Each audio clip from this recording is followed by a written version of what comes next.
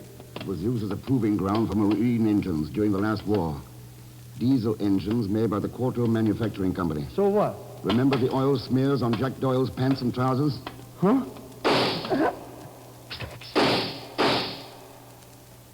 Those came from the engine room. Come on. Oh.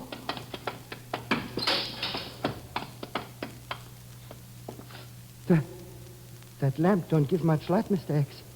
I can hardly see anything in... Mr. X. Yeah. Dr. Townsend. Boy, that like a doorknob. Yeah. I'd say he taught somebody all they needed to know about the psychology of the big lie, Agar. That right, Miss Rogers? Miss Rogers? Where else would you expect to find the boss of the outfit? Oh, no. How did you find out, Mr. Thurston? Clairvoyance or sheer genius? Simple arithmetic. Diesel oil and diesel engines add up. And you helped me prove it at Arcady's Cafe. I did. Yeah. You said you hadn't learned anything about Doyle there. Then you tipped your hand when you said your reason for wanting to help me was Doyle's murder. What happened, Anne? Was Doyle killed here, then taken to Townsend's office? Yes. Then Townsend was to be killed there, too, after we moved all the incriminating evidence to the ship.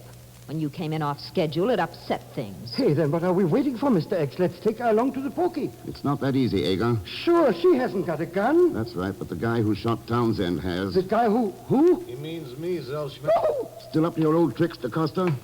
First for the Bund, now for Ann Rogers and her bosses? Why not? I've got lots of answers for that one, DaCosta. Meanwhile, I'd better smash that lamp.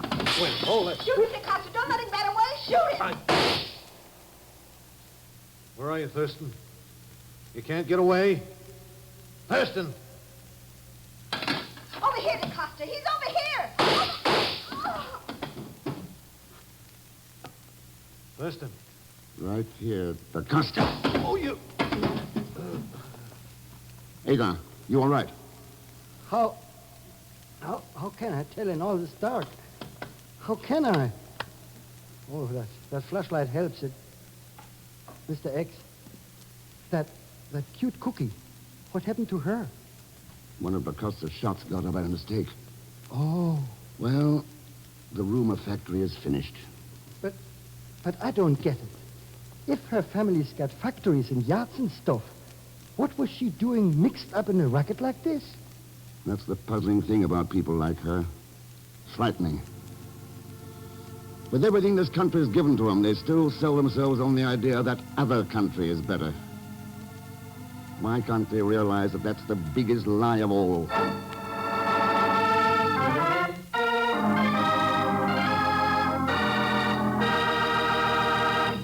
Now, here is our star, Mr. Herbert Marshall. Thanks for being with us.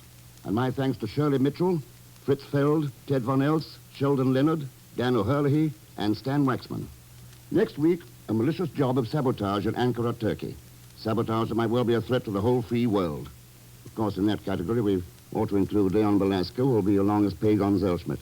So join us, won't you, when next I return as The Man Called X. Good night.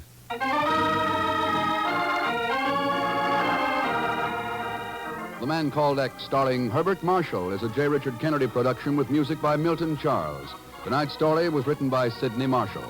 This program is directed by Jack Johnstone. All characters and incidents on this program are fictitious, and any resemblance to actual characters or incidents is purely coincidental. And so until next week, and please consult your local papers for time and station, this is Jack Latham saying good night for The Man Called X. This is NBC, the national broadcasting company.